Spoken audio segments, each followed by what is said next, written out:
howling at a half moon. Left me in the rain, only riding when the sun shine. Fair weather motherfucker, I don't need her sometime. Disappear crunch time, show up when it's lunchtime. Ain't no free lunch if we ain't see you on the front line. Tangled in your lies, now it's time for me to unwind. I ain't gotta say your name and hit you on the punchline. Bet you gon' pay for it. Bet you gon' pay for it.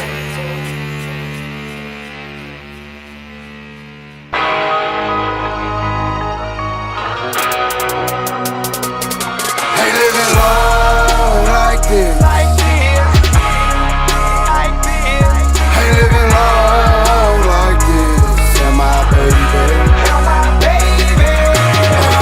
No sleep from nightmares of my old sins. I ain't died at night, somebody did, so there's no win. When my day comes, no stressing, I'll be resting. No depression or aggression, squeezing the Smith & Wesson. DJ Blake.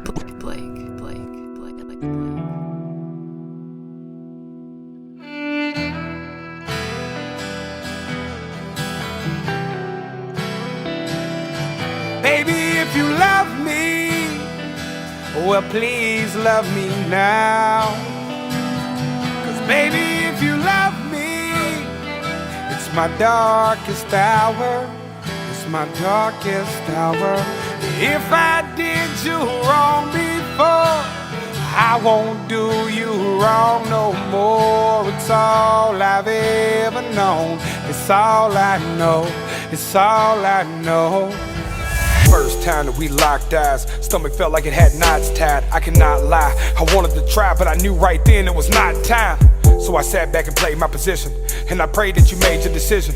And I know that I was an asshole, but I felt all along that you ain't really with it. Love the way that you talk to me, when you talk to me like my best friend. When you provide me with security and a future that we can invest in. Hate the city, costs too much money, asking you to move out to the country. White picket fence with a nice little crib. Play this guitar, we can raise these kids. Ain't no sunset on this boulevard, so come and go as you please. And forgive me, cause I know it seems that these roads here will pay the broken dreams. Ain't no Las Vegas lights, ain't no California coast, and I done seen a lot of both, but this shit is in my soul, and so are you. Loved one, I give you my love. I'm living like a dirty bomb, trapped to the sun.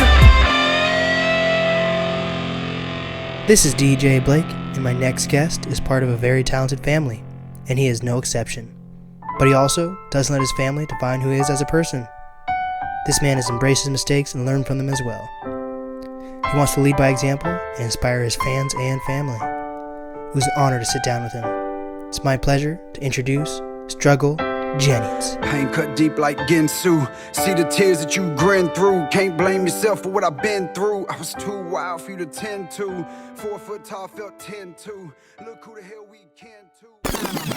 Welcome back, everyone. This is DJ Blake, keeping you up to date with all the hottest hip-hop news and sneaker talk. And today, I'm with a very special guest, the one and only Struggle Jennings.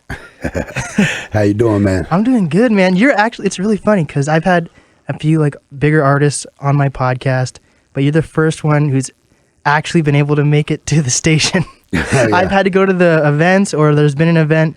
Like I've had like an interview set up here and something happens. I still have to go to the concert venue, and you almost didn't make it. 30 minutes late. Yeah. Traffic in Seattle's crazy. It's beautiful though. It's one of my favorite cities in America, hands down. Yeah. I'm ready to get out of here and go get some seafood. Mm-hmm. So let's make it quick. Yeah. But yeah, Seattle's beautiful. Is this the first time for you performing here? No, I've been here twice with Yellow Wolf. Okay. Opening for him. Yeah. And once me and Bubba Sparks. Okay. Came through here on a tour 2 years ago. So what do you think about the Yellow Wolf and Royce da 5'9" beef? Man, I was in the gym and Wolf hit me up and was like, dude, listen to this. And he sent it to me. I was like, bro, what's up? And he was like, man, I have no clue. Oh, man. He's like, I absolutely have no idea what he's hitting me for. It's a good song, though. I think it's a good Yeah, it is a good song, but, I can't wait to see what Wolf does in return. Yeah. It makes hip-hop fun sometimes. Mm-hmm. We'll see. Yeah, Stay tuned. Royce is You know, Wolf's my brother, man. I love Wolf to death. Royce is an incredible artist too. Yeah. So it's gonna be fun. Yeah. It's hip hop's my favorite genre, you know, because it fuses every type of different genre. Oh, it does. And then you're more, I guess you're country rap, right? Man, you know, I got put in that box. Yeah. And, you know, it's not that it's not a great box to be in because I love country music. I didn't become a country fan till I was in my 30s, even though my grandfather was a huge country singer. You know, I grew up in the lower class areas of Nashville because my mom was just real firm, wanted to make it on her own, didn't want any handouts. So, and she liked bad boys. Yeah. So she always dated some misfits. But, so, you know, hip hop is what spoke to me as a child. You know, I'm an 80s baby, grew up in the 90s. Tupac was probably my biggest influence. And this last year, you know, I got put in that box because I did an album that I attributed to my grandfather. Right. Where I had been sampling Sam Cooke and Al Green, you know, just doing mixtapes. And I was like, man, I want to take some of his music and flip it. Right. Because if you listen to what he was talking about, it's so hip hop. The painful stories, being busted by the police, you know, all the stuff that Waylon was talking about in that outlaw era really resonated with what I was going through at the same time. And so I was like, you know, let's try this. We tried it and it popped. Yeah. You know, so I come home and it's like this whole genre. Yeah. I come home from a 5-year prison bid and it's a whole genre and they're looking at me like, this you helped start this. Yeah, you know, that's dope. So I'm not opposed to being called a country rapper. Fun fact: this last year I dropped 5 albums in 4 different genres and charted in every one of them. I hit #1 in hip hop with Waylon and Willie 3. Oh, that was dope. #4 in hip hop with The Widow's Son.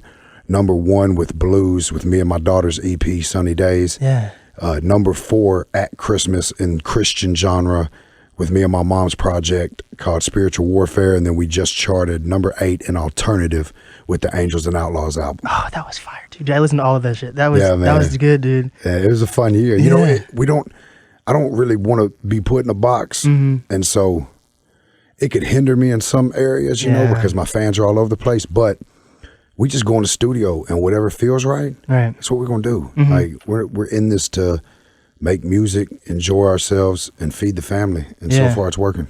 And what I could be wrong with the statistic, but like, isn't it true that country is more vulgar than hip hop in some extent? Isn't it? That's probably very true. Yeah, but you kind of, I think it's a mixture though. When you're like making music, you don't really. It doesn't seem like you lean on like vulgarness in a way. No, you know, I actually like if you're talking about profanity, I only say a cuss word when I'm really trying to emphasize something. Right. You know, my stuff is mostly clean. But that's just because I'm a lyricist. So I really believe in telling the story and finding the most clever, the best way to describe it. Yeah. So it's not even like I'm trying to steer away from cussing. It's just, I find better ways to describe situations and paint a picture than without having to use it. Yeah. And the stories that I'm telling, you know, are painful, but they always have a light or a glimmer at the end. Right. So, you know, it's just kind of happened that way. Makes you seem smarter though.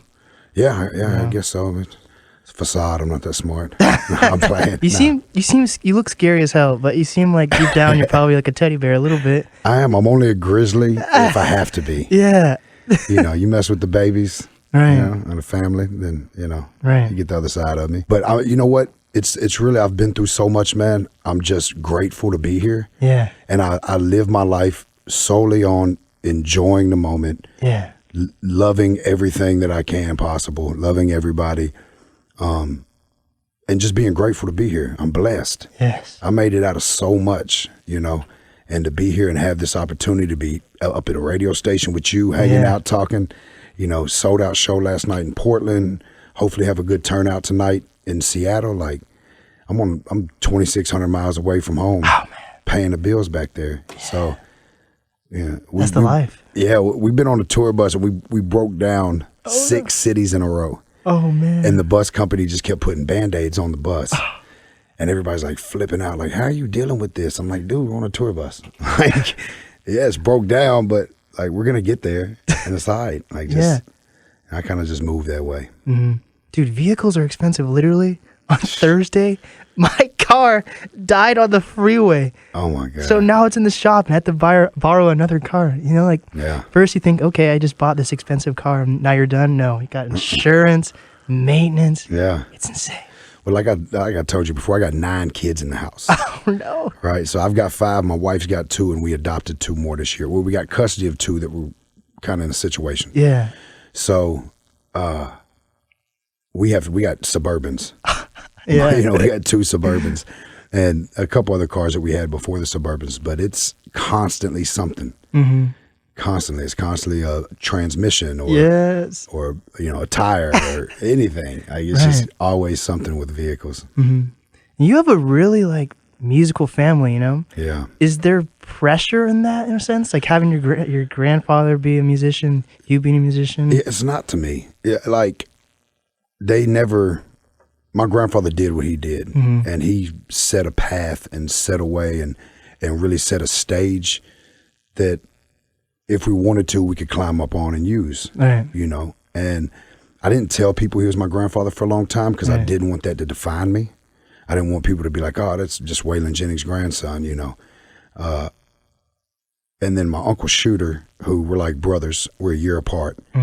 He's probably one of the most musical genius I've ever met in my life. Yeah. You know, he's had a bunch of country albums and he did a rock album, and now he's just got Grammys producing Brandy Carlisle. He just produced Duff McKagan from Guns N' Roses album. Wow. He's nominated for Grammys for Tanya Tucker's new album. He's just produced Marilyn Manson's new album that's about to drop. Yeah, that's exciting, dude. Like, he's just crushing it, you know, like slaying it. I got to see him when I was in LA the other day. He's just one of the purest souls. But like, when we get together, we just make magic. It's never no pressure. My grandmother, Jessie, she's had some incredible hits, you know, and she's still 75, whipping around Scottsdale. And, wow. That's the place to be, though. Yeah. Living her life. Looks like she's 45. Wow. Like, it's insane. And then my mother's got an incredible voice. You know, she put her career on the back burner to raise me because I was bad. You know, I was running the streets and she was chasing me, trying to do everything she could. So that's why this last year I was able to give that album back to her and say, let's go in and cut an album. And as soon as I come off this tour, I want to work on her solo album too, just get her stuff out there, because she's probably one of the best songwriters that I've ever heard in my life. You know, she leans more towards gospel, but she's just got such a great story. And then my daughter. Yes, Brianna, right? Brianna, yeah. Brianna. Dude, she's special, man. Yeah, the album you have with her, what is that called? That's Sunny Days. That was good. Yeah, she's on the road with me. Oh, wow. So, like, being able to give her that platform and give her that spotlight and help her skip some of the, you know, BS that we go through as artists. You know, her first show she ever walked out on the stage was a sold-out show at St. Andrews Hall in Detroit. You know, first song she ever recorded's got 10 million views on YouTube. Dude. So it's like, you know, being able to give her that, and she earns it. Like, she puts the work in, and she's amazing. Right. And then it even trickles down. I've got, you know, a 14-year-old daughter that's going to be something incredible. She's got the characteristics of just a superstar. Yeah. I got an 11-year-old daughter that writes songs deeper than me. Wow. You would think she was 50 and been through 10 divorces. Like, she writes these heartbreak songs. I'm like, girl, you're 9 at the time. Like, where did that come from? It's amazing. So, no, I've just been blessed, man. They all got way more musical talent than me. I'm just putting the work in. So when they all blow up, I can kick my feet up, just write songs. Right. But that's beautiful, though. You know, I feel like sometimes I feel like it's harder if you're like a sports family, because you can have, when it comes to like music, you're able to really support and like give those connections. Yeah. But when you're like, if LeBron is not, his kid is good, but you can't like LeBron. Well, you know what? And there's a lot of pressure still that comes from Waylon being your grandfather. Yeah, for sure. You know, you've got old school country fans that are like, you rap, what? You know, or, you know, they expect you to fit this certain bill or, you know, fill his shoes. And nobody can fill Waylon Jennings' shoes, just like nobody's going to fill my shoes. Nobody's going to fill Shooter's shoes. We all do our own thing in our own right. So I guess there really is a lot of pressure, and Shooter probably had it the worst because he was Waylon's son. But you know, Waylon also set such a good example for his family about hard work and about not standing in his shadow. Step out and get your own light. That I guess we kind of had an upper hand because he was such a good leader and had such a a good philosophy about that. How do you explain rap to like the older generation, or do you not even try? I don't even try. Yeah, dude, I had lunch with Gary Busey the other day. You know who Gary Busey is? I don't know if I do. You don't know who Gary Busey is? Do I? Oh yeah, he's younger. Let me show you a picture. Okay. He's one of the biggest actors ever, and you're gonna know his face as soon as you see him. Yeah, I'm pretty good with faces. So. Oh yeah, you can't forget this guy's face. Okay, yeah. Okay. He's been in a bunch of movies, The Apprentice. Yeah. Like wild as hell. Right. So his daughter is my photographer, and she's like does a lot of my content, and so I got the chance to sit down and have lunch with him. Dude, so I'm dope. like a fan of like Point Break and Under Siege and all these movies he was in back in the day. And the first thing he said is, "Oh yeah, what do you do? What kind of music do you do?" I was like, "Well, I rap." He said, "That's not music." I was like, shit. Like,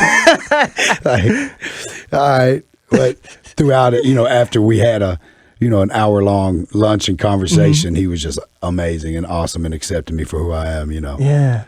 But yeah, it's kind of hard.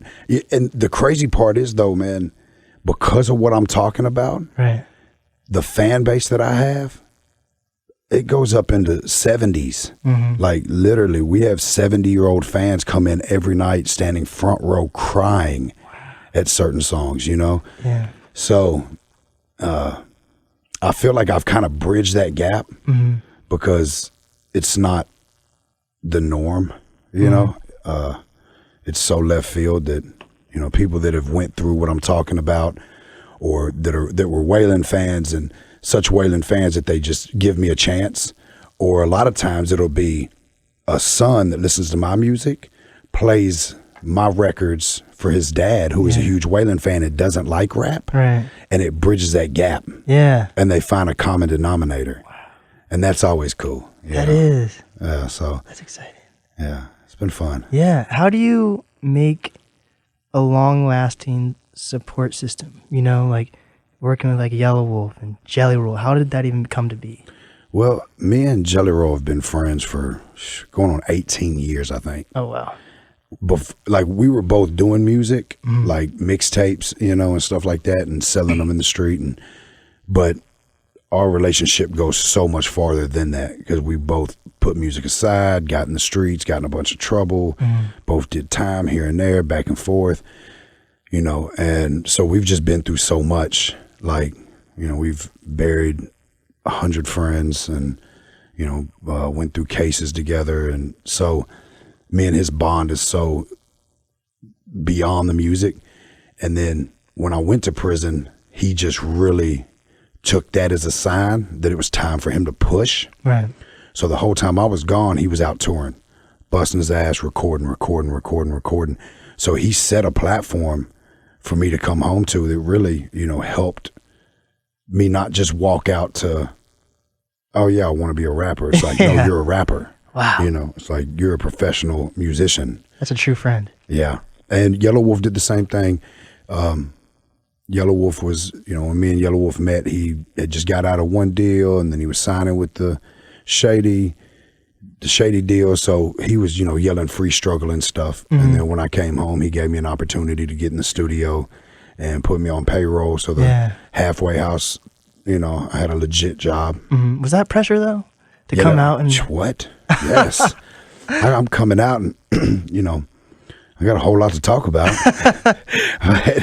It's so much pressure when you come home because not only did I have all these fans waiting on me and I had all these people expecting me to come out and just record some incredible music. And, then I had the pressure of my kids were in foster care. My ex-wife was out in the streets and rest in peace. She passed away this past year from an overdose. But so I had so much pressure of like, people that I was taking care of when I was in the streets, like, oh, he's back. Yeah. I don't got $1 to my name, man. Like, I say it every night. I said, I tell them, I say, I came home with my kids in foster care and not a pair of blue jeans.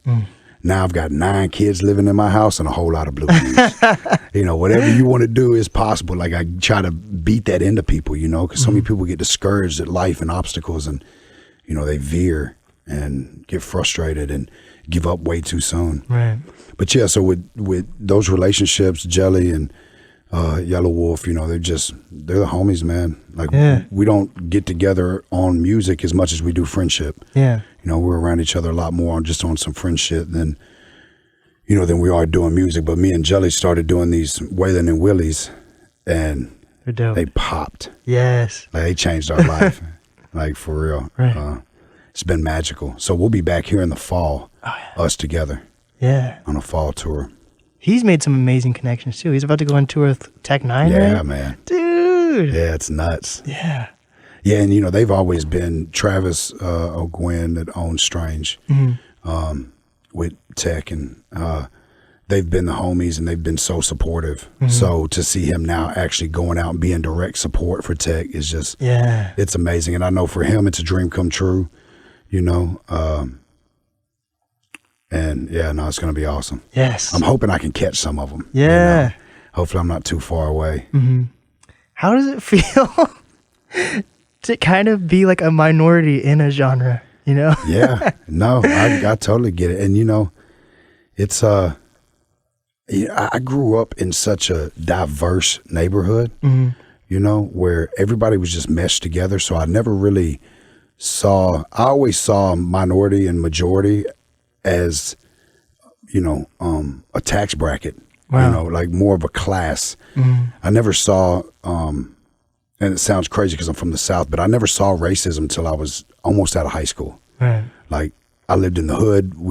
Everybody was everybody, in high school, they started having the white boys call me Wigger, and that became the first time I started really seeing racial tension and seeing hate. And because before that, it was just like, I grew up in a gang culture too. So it was like, it was all about, black, red, or blue, like colors and stuff. So, I feel like, I don't know, man. I think it's the beauty about hip hop. And I know some people get real frustrated with it. They get frustrated with feeling like a minority or feeling like, somebody's stealing a culture. But I grew up in this culture. I'm an 80s baby. I grew up to old R&B, and, first CD I ever had first tape I ever had was NWA. First CD I ever had was Dr. Dre The Chronic. Yes. I lived in the hood. I've done just about everything that any human being can do of any race. And I just, I love everybody. Right. And I know that people get frustrated with it, but, I'm just making music. Right. So. If you had the chance, would you change your past at all, though, or do you think it's part of your journey? Yeah, I wouldn't change anything. It sucks to say that because, there's some things that I could have did that may have, kept somebody here that's no longer here, or, there's a lot of things that you throw around when you think about that. But then if you ever watch The Butterfly Effect. Yes, dude. Yeah, I don't change nothing, man. Ashton Kutcher. Yeah. No, everything led me here, and I went through a lot of stuff that I wish that my kids didn't have to go through, or I didn't put my mama through, or whatever it may be. But everything led me to where I'm at right now. And right now in my life, I'm living my best life. I'm taking care of my kids, giving them their best life. I'm married to an incredible woman. My mama's doing good. My grandma's doing good. My family's good. And I'm out here shedding light, to people that are still trapped in that darkness, right, and giving a little bit of hope. So, I get it every night. Like, every night it's, my fans don't come and say, oh man, I like your music. They're like, dude, your music changed my life. Right. There are tears and hugs and, at Walmart. Yes. So it's like, yeah, I wouldn't change anything because whatever has happened was just the right formula to get me where I'm at. How do you teach your kids like lessons and morals and not spoil them at the same time? That is so hard. And that's probably the only thing that my wife snaps on me about is like sometimes being too easy. Right. But I feel like as a father, really as a parent, the key that I've learned or that I kind of live by is you got to be honest. Tell them what you've been through. Give them the best advice you can, and then sit back and be there to catch them when they fall, because everybody's going to fall. You know, you can do whatever you can to try to, you know, stop them from doing stuff. The more you push, the more they're going to pull. That's true. You know, it's just human nature. It's the coming up. It's the, you know, the rite of passage. They're all going to make mistakes. So you just got to try to, I think a lot of parents mess up because they're not honest. And so they shelter and they hide stuff from their kids. And then, like, I'm very vocal. Like, yes, I went to prison. I did this. I did that. I made a lot of bad mistakes. This is what it got me. You know, even down to small, my kids, they try so hard to get over on me sometimes. And it's like, bro, I use that excuse 500,000 times. Like, and now kids are screwed because we got GPS on their phones and stuff. Like, you can't pull the okie doke we pulled on our parents. You know, now I'm just like, oh really? Where'd you say you were at? Yeah, nah, you've been in the parking lot of Kroger for 2 hours. I thought you were going over here. You know. Yeah. So it's awesome though, man. Being a parent is so fun to me. It's so fulfilling. It's my biggest success in life, really, you know. Right. Is being able to watch these fucking beautiful humans grow and blossom into amazing people. What is some advice that you wish someone had given you when you were younger that you try to give your kids now? Follow your dreams. Dude, I wanted to do music since I was as long as I can remember. Yeah. I used to run in and rap to my grandpa, you know, when I was like 8. Wow. So, but I had so many people telling me, you're a white boy, you can't be a rapper, or you're from Nashville, you'll never be a rapper, or funny story, outlaw shit. One of my biggest records, 35 million views on YouTube. I recorded that in 2007. Wow. I didn't release it until 2011 because so many people were like, dude, you can't mix country and rap. That's a career suicide. You know, so I went off and did a mixtape with Drummer Boy in Atlanta, you know, trying to be the white Rick Ross, because that was the life I was living, you know, and that's how they're trying to market me. Right. And meanwhile, I've got this record that I end up saying, you know what, screw it. I don't care what nobody says. And I drop it, and it ends up being my biggest record to date. That's dope. Almost. Fall in the Fall is on its heels, if not already past it. I think it's good that, like, there's not really a song on your album where, like, okay, time to skip it. Like, for most of your albums, like, it seems like you put, like, a lot of heart into every single song. And that's been my key, is like, in building my fan base and building, you know, my supporters, is just being honest and taking them on that journey, man. Paint that picture. You never know what you're going to say that might really strike a nerve with somebody, because so many people are going through the same thing. Right. You know, so many of us, you know, regardless race, religion, you know, demographic, we're going through the same thing, man. At some magnitude, you know. A lot of people's struggles, you know, may seem a lot worse than other people's, but to those people, their struggles may seem just as bad as this person, you know. Right. So just, you know, telling the stories and showing that there's a light at the end of the tunnel, and just being honest. You know, I put it all out there. I don't hide anything online, which sucks sometimes. You know, I gotta, you know, it's something that I've had to deal with, is just, you know what, if I'm gonna be that guy, I'm just gonna be that guy. Right. What do you think about social media? Like, what are your opinions on that?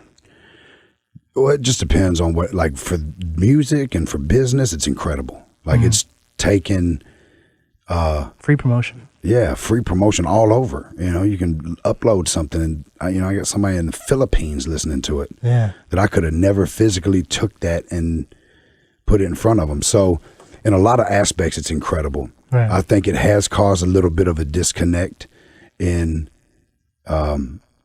social, you know, one-on-one activity. Right. You know, I use the example all the time. When I was a kid, if you want to go talk to a girl, you had to fight those butterflies, walk up and be like, hey, I like you, or whatever. Or she was gone forever. Like, you wouldn't see that person again.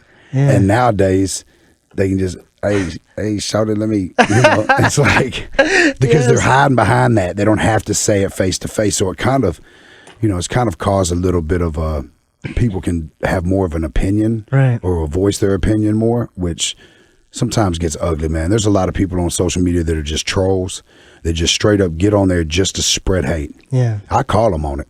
Like, I don't get much of it because my brand and my fan base is clean and it's, it's healthy, but I get some of it every once in a while, and I'll hit them up. I'll be like, dude, I just looked at your page, man. You're like a cool guy, man. You got cool shit going on. Why are you hating on another man that's out here grinding? Like, how do you have time to get on here and type something that's just completely... And about 9 out of 10 times they're like, you're right, man. I apologize, Call them out. Yeah. When did you decide that it was okay to be unique and be yourself? You know what? Probably really not till prison, man. Wow. You see all this turquoise I wear? Yeah. The story I tell about turquoise is it was always my favorite stone. Yeah. As a kid, I loved turquoise. I loved the color of it. My granddaddy wore it. My grandma wore it. My dad had a big turquoise ring. So it was always my favorite stone, but I was so caught up in trying to be something else. I spent all that money on all them diamonds and all that gold. And, I had braids to my ass and gold teeth. And, when I went to prison and I was stripped completely down to just prison clothes, and you lose all control of everything on the outside. So you're in there, and the only thing you have control of is yourself. Mm-hmm. And then you realize, okay, who do I want to be? Who am I? First, you got to strip down and find out, who am I? Why do I keep ending up in here? Right. What is what is wrong? What is this? I don't want to do this no more. Mm-hmm. And so I stripped myself all the way down and just was like, you know what? I'm just going to be me. And I love it like this, like with my girl, like there was so much stuff I wouldn't have done with my exes, like just cute shit, or like, getting out in the middle of traffic, pulling them out the car and slow dancing or something in the middle of traffic. Wow. Like I do stuff like that now because I'm just being me. Like I don't miss an opportunity to try something or to enjoy a moment. Yeah. So, and now, I just put on what I want to wear. Yeah. I'm rocking the shit out of all this beautiful that's turquoise. dope. Yeah. What are your opinions on tattoos? Like, do you ever think about, because I only have this guy. I have like one on my shoulder, but this is like my main tattoo. Yeah. It's like a brand, like it's unique. It makes me stand out with my poofy hair too. But like, do you think like once you get older, you might regret getting so many tattoos, or? You know what? I don't know. I've seen some pretty old dudes that had a whole lot of tattoos that look pretty cool. Yeah? Yeah. Yeah, I kind of slowed down. Like I'm definitely not going to, I'm going to finish up my torso and stuff, but I'm not getting any on my face. I've got some goals and dreams in acting and some other things that I want to do and some roles. Yeah. So I'm going to leave my face alone right now. But I think tattoos are incredible if you're getting them because it's something you love. I'm not going to regret any of mine. Every one of my tattoos tell a story. They're from an era or a moment or a memory, and so I'm never going to regret them. Right. And I think if you get them like that, these dudes that just get a bunch of stuff because they're trying to be cool or they're trying to fit an image, I don't really, I don't know how they're going to feel at 80. Right. But I'm going to be cool with mine. You're going to be cool with that. Yes, like that's you. Yes. So you're going to love that. It doesn't matter how old you are. Like it's part of you. Yeah. So I think if you're really getting tattoos because it's something you love and it's artwork and it's something you want to express, then yeah, you'll always love them. Right. Do you think they all have to have meanings? Because like people who don't have tattoos are like, oh, what's the meaning behind that? Yeah, I don't think they all have to have meanings. Yeah. Most of mine do. But I don't think they have it. If it's something that you like, like my son was like, I got him his first tattoo. Yeah. And Breakneck Brad, this guy from Australia, did my whole back piece. Ooh. He was, he comes over here and does tattoo conventions. So my son was getting his first tattoo and he wanted a big old grizzly bear with a claw, like swiping. Yeah. So he gets it like whole quarter sleeve and huge piece. And then afterwards he's like, what am I supposed to tell people it means? I'm like, bro, tell them you wanted a bear. Like, it don't matter what it means, man. Right. Like, you like that. Like, you wanted that big bear on you, you know? Find a meaning for it later. Make up a cool story. Yeah. You wrestled a bear in Seattle or something. The Revenant's your favorite movie. Yeah.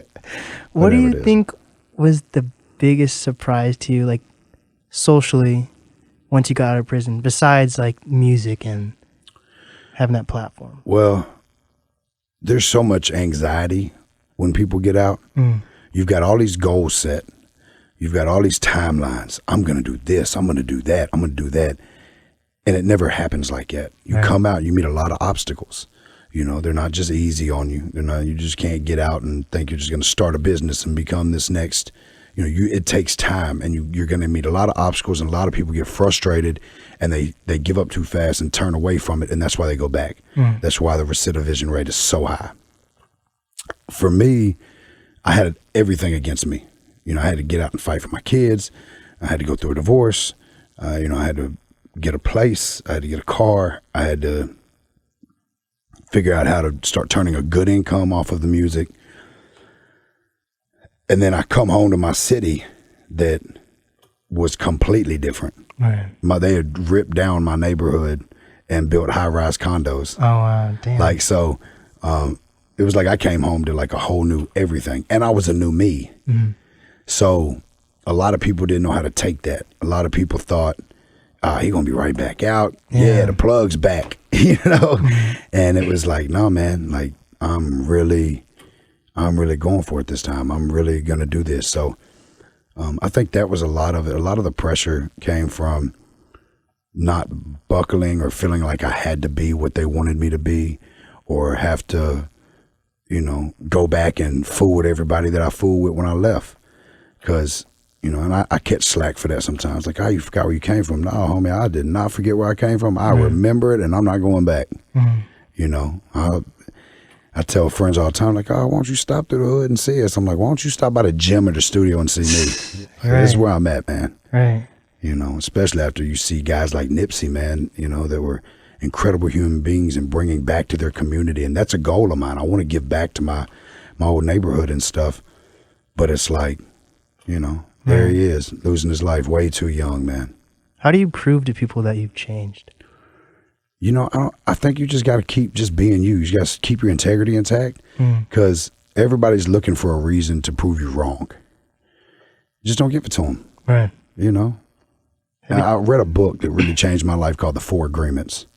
And one of the 4 agreements is don't take things personally. And what it's saying is, what somebody else thinks about you or says about you isn't a reflection of you unless you believe it. Right. It's a reflection of them and how they feel. So letting go of that and not just, you know, okay, you think I'm not going to change? Cool. I'm not going to argue with you. You know, you think I'm still doing this or I'm doing that, or you think I'm going to fail. You think, cool, whatever. That's your own opinion. I'm going to prove you wrong. You know, just sit back and wait. Right. And I beat every year, you know, every statistic from recidivism to, you know, dude, there was a moment where my kids had been in foster care so long because their mom had broke bad that I was like days from losing rights to them, even though I was fighting, because they had been in foster care so long. So like everything that seemed like just a horrible thing, there was always a silver lining in it, man. And if you go into situations knowing that, like, okay, there's something good in this. Gotta look for it. Where's it at? You just gotta look for it. Right. Have you ever thought about being a motivational speaker or going back to prison to talk to people? Yeah, man, I want to go back to the prison so bad. I'm still on state parole. I came off federal probation this year. I'm still on state parole till 2025. So I got to go in front of a judge and the parole board and just get that clearance to go back in the prison. And I got to do it anyway to go try to travel out of the country. So that's a goal for 2020, is to get cleared to go into prisons, get cleared to travel outside the country. Right. And, try to change some lives. That's a crazy journey, though, to get out and have that type of support, though. Yeah. Some people have, like, nothing, and that's why they go back in, you know? For sure. No, and I just actually did an interview with a guy that's doing life here, either here in Oregon. And he's got a magazine that hits, like, almost every prison. He's got a podcast and stuff. And so I just did an interview with him from prison. He's doing life, talking about that, you know, like, what about these guys that don't have, there are a lot of programs and people don't want to hear it. People want to, you know, buck the system. The system does have some stuff in place. The system is jacked up. We all know that. but there are some things in place, and there's a lot of organizations out there that really do want to see you succeed. There's a lot of, you know, family programs, a lot of coming out of prison programs. And, you know, if you really, really, regardless how low you are, you know, I say it in one of my songs, I say my rock bottom was my stepping stone. You know, like you just got to step, man. You just got to keep moving. If you keep moving forward and you keep faith and a belief that you can, you will. It's just the way it is. You might not reach the magnitude that you thought you would, but you're going to get to a good place. Right. Or you might surpass it. You know, a lot of that just comes with what you're willing to sacrifice, how much you're willing to work. I know so many friends that come out to nothing, man. And, you know, some of them go back really quick because they try to go get it the wrong way. And some don't, you know, some go get a job. Right. You know, next thing you know, they're the assistant manager. Yes. You know, next thing you know, they're the manager. Next thing you know, they own one. Yes. You know, they're getting their own franchise or something. So, like, it's out there. Opportunity's out there. You just gotta believe it, man. You gotta believe in yourself. Yes. How did your perspective change on the everyday person once you got out? I think being in prison, you're around so many people, all kinds of people. You know what I mean? Like, and you also miss all the people that are out. You really do get a sense, if you're open to it and if you're in that journey of changing, of finding something amazing or special or beautiful in every person.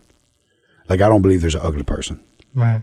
I don't believe there's, you know, there's some people that have a bad spirit, but there's something good in them, you know? And so I try to treat everybody with, you know, a hello and a smile and, you know, try to make them smile. We were just talking about when we were going through this crazy ass traffic in Seattle. When I was in prison, one thing that I missed was traffic. Wow. You hear people complaining when I'm on the phone. They're like, "Oh man, I was stuck in traffic for an hour." I was like, "Dude, I would have loved to be in a car right now with the windows down, seeing the city." You know? So, you know, you get an appreciation for that and for people. You know, when you first get out, you're a little paranoid, a little nervous, and you know, you don't like being around a whole lot of crowds. You know, you're still kind of getting, you know, in tune again. But I think it's all about your heart, man. And if you're open and you move with an open heart and a clear mind, you're going to have a lot better relationships. Yes. A lot better. And if people show themselves to be toxic, you know, one of my favorite things is don't expect people to be who they're not. Accept them to be who they are. Right. Accept them to be who they are. Don't expect them to be who they're not. And then you'll never be disappointed. Yeah. You know, it's like, okay, I see that quality in you, then cool, I know where to keep you. You know, we don't got to hate each other. I don't got to beef. None of that. It's just cool, you know. Yes. And I've got a poor friend of mine, man. I've blocked probably 15 of his numbers, and I love him to death. But when he calls and starts telling me, "Oh man, guess what so and so did, and such and such is screwing such," I'm just like, shh. Block. I don't want to hear none of that gossip, man. If it don't pertain to what I'm doing right now, like, now if it's something serious, I'm here for you to lean on me. Right. You know, I don't want to hear no gossip. Right. I don't want no toxic shit. Drama. Turn Jerry Springer off. Yes. What do you want to use and continue to use your platform for as you continue to grow even? I really just want to continue to do exactly what I'm doing. Like I would like to reach a higher scale, but if I don't, I'm completely happy. I'm gonna keep working. You know, I'm probably gonna put out 6 albums this year. Yeah. You know, we put out 15 videos last year. I'm probably gonna put out 20 this year. Like, we working, but I just want to keep shedding light, man, and just bringing those crowds the happiness, the emotions that they have. Yeah. Dude, my shows, when, you know, it's just such an emotion. You got some people up there crying, and, you know, screaming and singing every word, and it's a beautiful thing. Yeah. And I want to continue to do that, and I want to continue to show people that it's possible, you know, especially my kids. Yes. Like, look, y'all know what daddy's been through, you know, and we're here. Look how we're doing okay right now. Yeah. And You know, my very first interview was with Bez Believe. oh wow. My first interview, and you're like, he talks so highly of you, and now it's like, it's come like a whole circle now. I was like, Struggle Jennings, who's that guy? And the thing that I actually respect about him a lot, every single person he works with, he makes sure he like makes a music video with them also. It's not like he just sends in like his audio and then they mix it or master it. Yeah. He actually makes it like the Country Girl song, right? Yeah, man. That's one of my favorite verses that I've ever gave anybody, man. Bez is a great spirit. His energy is through the roof. Yes. Like he is a hard worker. He's wired up and he's ready to go. Yes. I love that about him. Great spirit, great artist. I hope I'm really banking on him having a great year this year. Mm-hmm. But yeah, no, that song was so much fun, man. Yes. So much fun. And you know, we actually shot the video. I was like, bro, how are we gonna shoot the video? I'm like, on tour. He was like, well, where you at next weekend? I'm like, Columbus, Georgia. We shot that video in the back of the venue Oh, wow. that I was performing at. Dude. He just pulled up with a camera crew, like, let's do it, bro. That's exciting, man. Yeah, man. So hard worker, super hard worker. It's funny. So I met him at Hemp Fest in Seattle. That's crazy. So what, last year? Yeah. Yeah, so I was here. Me and Yellow Wolf did theater downtown. Paramount? No, I don't know what it's called. Oh, there's a few. Showbox. Okay. There you go. Me and Yellow Wolf and Jelly Roll did the Showbox. Ah, that must have been fun. Yeah, and I was in a RV from my booking agent, right, that had my picture real big on one side and Bez Believe on the other, right? So I'm driving through Seattle and all of a sudden I see Bez Believe like, yo, what's up, man? Dude. And he like runs up to the RV. He's like, dude, I ain't even seen this RV. And I was like, what are you here for? He was like, I'm here for Hemp Fest. Oh. So I guess that was around the same time last year. Wow, that's dope. Or not, I don't know if it was around this time, but it was last year. That's dope. It's crazy because my first ever interview, like I met him, but then he went back to Oregon or something like that. Yeah. And basically, I had to do an interview over the phone call, so it was terrible audio. And now I'm here with you at the station with like crisp audio. It's just so funny how much it's changed. Yeah. You know? That's it, man. You keep working, bro. Yes. It's going to fall into place. Mm. How do you decide who you want to work with and support? I want to be authentic. You know, like I did the paid feature thing for a while, you know, where I'd take anybody's money to get on a song, you know, and at the time I needed it. You know, I didn't have income. It was part of the grind, you know, and get on songs. And sometimes it was a great song. Sometimes it was terrible, you know. But every time, though, I'm going to put a smoker on it. Like, I'm going to still give it my best regardless. But now I'm at a point in my life where I can just work with dope artists that I believe in too, or collab with dope companies, or, you know, promote stuff that I like. You know, if it's somebody like, you know, there's a bunch of different clothing companies that I'll rock all the time just because I know they're hardworking grinders that have a vision, you know, and a passion and are pushing, you know. Same way with artists. All the features I did last year, I didn't take a single paid feature. It was like, well, I might have, you know, they covered some studio costs or something, but like I didn't go out and sell features this last year. It was all people that was like, okay, he's dope. He's got a dope story. Right. Send me a song. Not that song. Or yeah, that song's great. Right. You know, and then we work. So now I'm at a point where I can I really care about my brand. I care about the integrity of it and what I've built it on, the authenticity of it. So I'm not, you know, no offense, but I'm not going to go do a song with somebody that's going to tarnish my brand at all. That's important though. Like even with me, like I want to help everyone in Seattle, but there's some people you don't really want to have on your show even. Yeah, no, that's 100%. And you got to keep it that way. Right. Because this is your brand. This is, you know, because they can happen so fast, you know. I could do a song with, I'm not going to mention their name, but I could do a song with a group and then next thing you know, they're getting boycotted or they're, you know, do some crazy racist shit, or, you know, especially in the country rap genre, you know, Right. and then I'm tagged to that, Right. you know. So you just gotta be careful with it, you know. You really do. You gotta be firm with your brand, and if you gotta hurt somebody's feelings, you know, they gotta respect it. Right. You know, like, I'm sorry, bro. Like, you just got too much going on. Right. You know. That's fair though. You know, give them some motivation. You know, that's what I've done to a couple people. Like, bro, listen, I'd love to do a song with you. Pick it up a little bit. You know, find you some better production. Holler at my producer, Scatterbrains, or, you know, whatever it is. Like, you know, start investing more in yourself and bring it up to somewhere where I can Yes. do that. You know, it's a good way to motivate people too, to work harder. And in the long run, they may take it as a diss in the beginning, but in the long run, they're going to thank you, because if they take it to heart, they're going to grind their ass off to be on the show. Yes. Exactly. That's fair. Yeah. That's some good advice. So, you are here in Seattle. What do you love about Seattle? Because you said you've been here a few times. Seafood. The seafood. I love this whole coast, man, from here all the way down. You know, I was a big Goonies fan. Yes. So I always stop in Astoria. Hey, you guys. Goonies never say die. So I got that shit tatted on my back. Oh, wow. Never say die.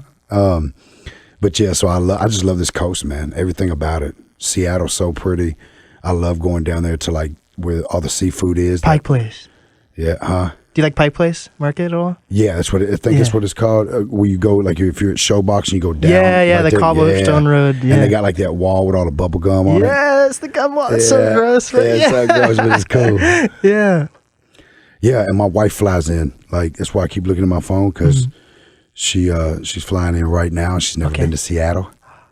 So I'm gonna and I got 2 days off here. Hey. So doing a show tonight at the Tractor Tavern, and then tomorrow night Ron Pope is in town, who's one of my favorite artists and a friend.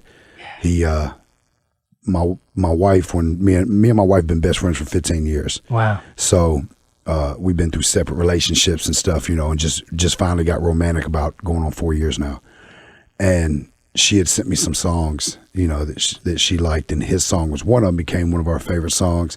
Then another one of his songs ended up becoming our wedding that we danced to, you know. So, and then all of a sudden out of nowhere, he reaches out on Instagram like, "Hey bro, I really love what you're doing, man." I'm like, yeah. So now we're friends, you know. He's gonna be here. That we just happened to, our tours crossed. Yeah. So we're staying an extra day to go see him tomorrow night. That's exciting, man. Yeah. So What is some advice that you have for up and coming Seattle artists, creators, influencers? push. Do not give up. Just do it, man. Like, it's possible. You know, you got guys as big as The Rock that literally his company is called $7 because in 92 or whatever year it was, he had $7 to his name and he vowed that he would never have less than this. Wow.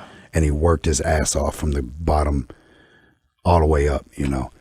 And then you got, you know, guys like me that just came home to nothing, and I'm making it. I'm doing good. I'm living better than I did when I was, you know, caught up in all the stuff that I was caught up in. And regardless how much money I had back then, it didn't equate to the amount that I make now, because now it's legal. Right. You know, so like it is 100% possible. There's tons of opportunity out there. Find a way to be unique, be yourself, be honest, be authentic, and you're gonna make it. Because there's so many people. It doesn't matter what it is. If you're honest and you tell your story, it doesn't matter what your story is. There's millions of people going through the exact same thing as you. Yes. You know, so people are going to gravitate towards that. You know, people gravitate towards something real to hold on to. So just be creative, be yourself, be authentic, and be the hardest worker in every room. Yes. Just grind, just work hard, you know. What are some final words you have for Seattle? Anything you want to promote? Well, we're at the Tractor Tavern tonight, but this isn't going to play today. So Tartar sauce. yeah, no, it's all right. We just dropped the album, Angels and Outlaws. It's on all platforms. Incredible album, totally different than anything we've ever done.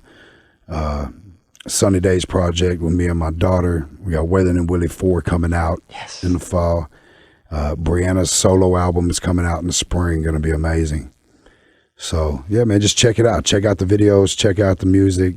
Seattle, I love you. I'm fixing to leave here and go get some seafood. Yes. And y'all's amazing coast. What's the easiest way to reach you? Instagram. I got all of them, but Instagram's the one that I really like interact. I got 9 kids and I got a lot of stuff going on. Yeah. So I don't get to really get on social media, but I check. If you tag me in a picture, I'm going to like it. Yes. You know, if you send me a comment, you might have to send 2 or 3 for me to see it, but 9 out of 10 times you send me a DM, I'm going to see it. And if you're saying some heartfelt shit and, you know, I'm going to respond to it. Yes. And I just got on TikTok. Hey! The kids finally got me on TikTok. My TikTok popping. Yes. It started. My daughter called me 3 days ago and goes, "Dad, you're at 1,000 followers, right?" Yeah. It's at like 8 today. 8,000. Oh, wow. It's like it took off. That's dope. Yeah, it's been fun. Wow. It's fun. It was crazy because Gary Vee was talking about it. TikTok being the last organic reach. Yeah. Right now. So. Wow. Yeah, man. Just work hard. Love everybody. Thank you, Seattle. This is DJ Blake and Struggle Jennings. There we go. DJ Blake.